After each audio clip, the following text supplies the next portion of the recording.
Hello everyone, welcome to another product review. This one is for the Xiaomi Qin 1 4G feature phone. This was purchased from banggood.com, which is a e-commerce site where they mostly sell goods from China.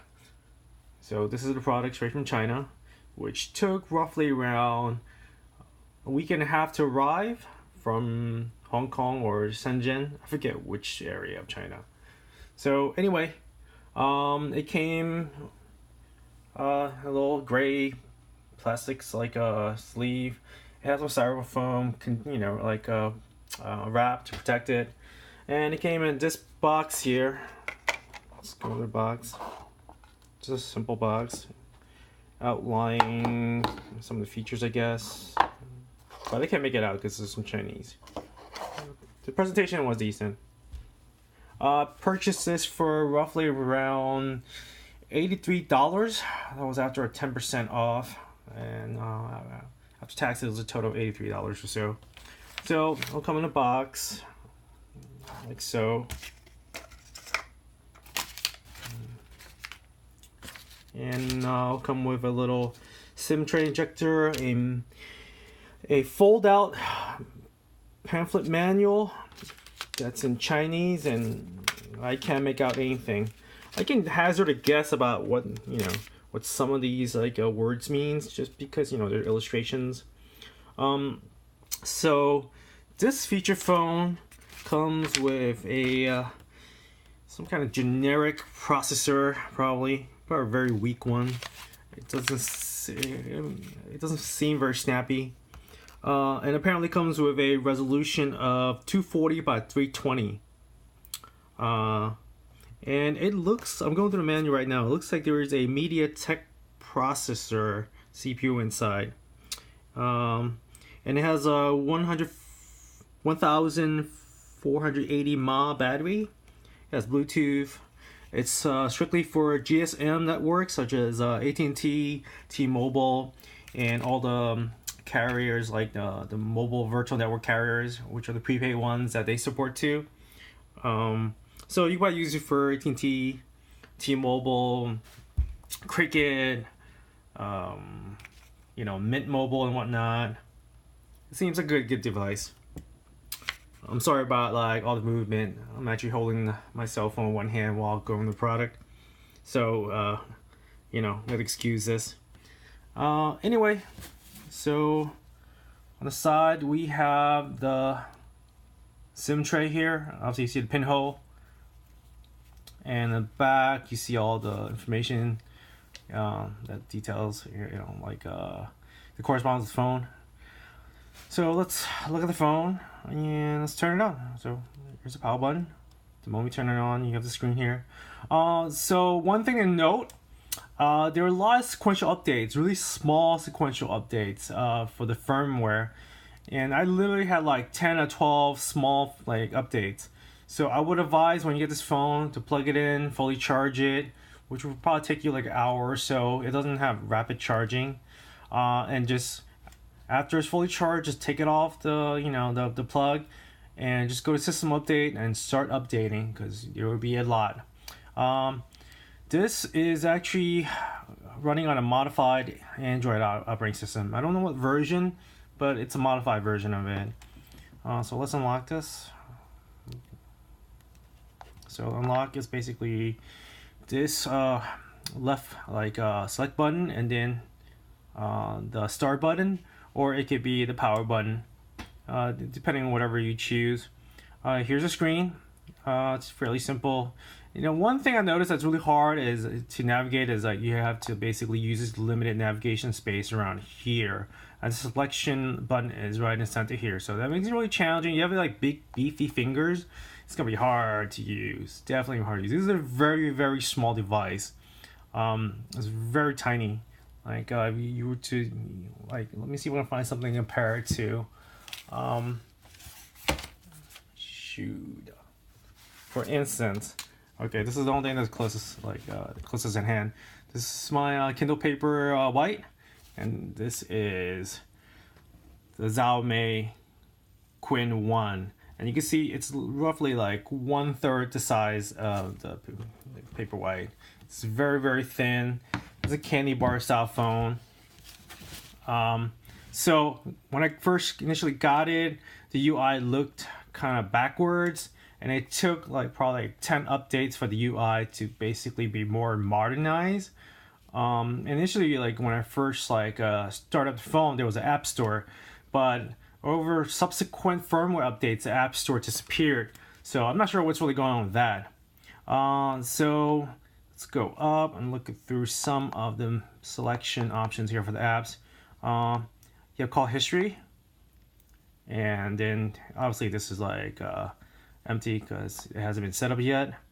You have contacts. Let's go back to contacts. Let's select it.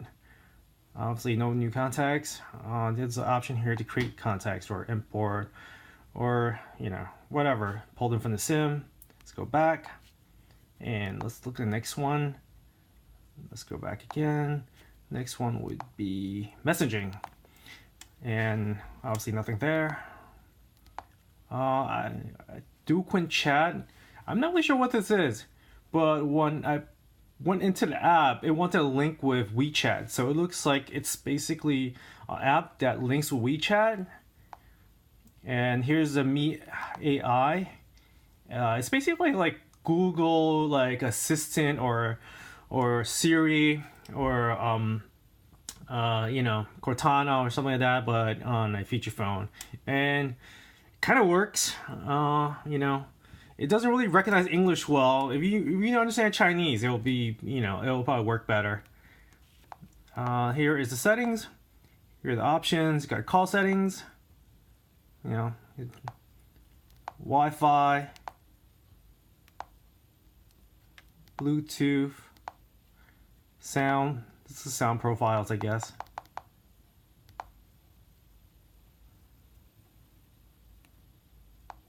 So I have it set so that it's using all the sounds from the keypad to selection sounds to the charging plug sound. Just because I'm giving this phone to an elderly person, and I feel that elderly person needs the sounds to recognize when an action has taken place. Ordinarily, I wouldn't buy this phone for anyone other than an elderly person that needs a Chinese phone. Because my aunt is from China, and apparently she can't, she has limited grasp in English, so I have to give her something in Chinese. I first got her the Alcatel Go Flip, but after a few weeks of use, she said she couldn't really do much with it, and she felt really stifled by the English menu. I tried to guide her, but unfortunately, even after many tutorials or going over the UI with her, she never really got it. So here's some tools. Let's see. It's browser. So this is 4G phone. You connect to the Wi-Fi, and the browser's pretty limited. It's pretty limited. I don't think you can really do much with it. Yeah, it's going to. I think this is default. It's set to Baidu. I don't think anybody in America wants to use Baidu just because it's more for the Chinese market. And here in America, we obviously use Google or Bing. And let's see, we have calculator. Let's go back. Notes. I really don't recommend you trying to type on this. This is actually really challenging. Basically, in order for you to type anything, let's go to notes. Let's go to new, make a new note. Let's try to type that. I think the keypad's really cumbersome just by mere fact that it's Chinese and English. I don't really know how to use it yet, and it's really hard. But basically, whenever you touch any of these buttons, you have to basically do this to select, or you press this other side to go backwards, or use this as a space bar, just move to the next space, a lot of space. It's just not, if you're accustomed to smartphones, you will find this aggravating to use just because it's so regressive. It feels like something you probably would have used like 20 years ago. Maybe not 20, but 15, definitely at least. I mean, I still remember days when I had my Nokia phone. Let's say, you know, like something like Qin did this back in the day, like in the 90s or 2000s. I mean, typing was using typing the T9. It wasn't a pleasant experience. Some people were really good at it, of course, but just I wasn't one of those. Okay, let's go back to settings, see what else is there. Calendar. Let's go look at, take a gander at it. I guess you can put some items down, or yeah, I don't know how this works. I doubt like, well, it's going to use any of these features aside from adding contacts and just making calls in general. She's not like an advanced user in any sense. She basically needed a very simple flip phone, and the Alcatel Go Flip I got her just didn't have like an English menu that she could, you know, like use properly. Let's go backwards, and yeah, that's it. I think there's a dual Qin translator. I have no clue what that is. Probably not gonna use that. There's a clock where you can set like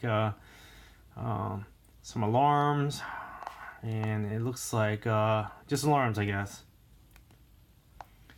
And here is the main home menu, and you have the Mi AI.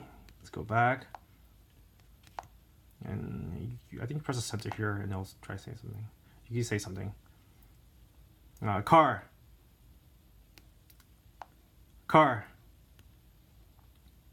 And it's processing what I said. Yeah, it's in Chinese. So yeah, I have no clue what she's saying right now. Alright, here is like the contacts. Alright, there's nothing like in the contacts. It's a new phone. So I set the keypad to backlighting to be always on, just because, you know, my aunt's elderly once again and she has poor eyesight, so I felt like any additional like things like lighting, sounds would help her use the phone like more efficiently. It's a good phone. I think the price dropped to like $65 now, bang good. So you want to pick it up now on May 2nd or 3rd or whatever. Around this time frame, you can pick it for around $65 shipped. Honestly, I wouldn't recommend this phone just by the mere fact that it's a feature phone. They're so limited. There's only so much you can do. If you have like $80, just buy, or like put in all $10 more or $20 more. Get like a cheap prepaid phone, or just buy some cheap unlocked phone. Like a blue phone. I mean, I know blue doesn't have the greatest reputation, but this is strictly for like old people, or feature phone users that are accustomed to feature phones. If you have used any smartphones in the past, this would be a very, very frustrating experience. So anyhow, that's it. That's like a brief overview of the device. We also give you this USB-C charger. I forgot to mention it uses USB-C, which is like a pretty like forward thinking for a feature phone. Because most of them usually come with micro USBs just because they're cheaper, or they're more common. But it doesn't come with a USB adapter, so that's one of the drawbacks. You got to get your own. It only comes with the SIM tray, the phone, and the USB cable, USB-C cable that is, and the box. Anyhow, thank you for watching this. I appreciate it. Sorry about all like the constant movement of the camera. I'm using my cell phone, which is not ideal, but I'm just doing a lot of amateur reviews right now. Thanks for watching. Have a good day.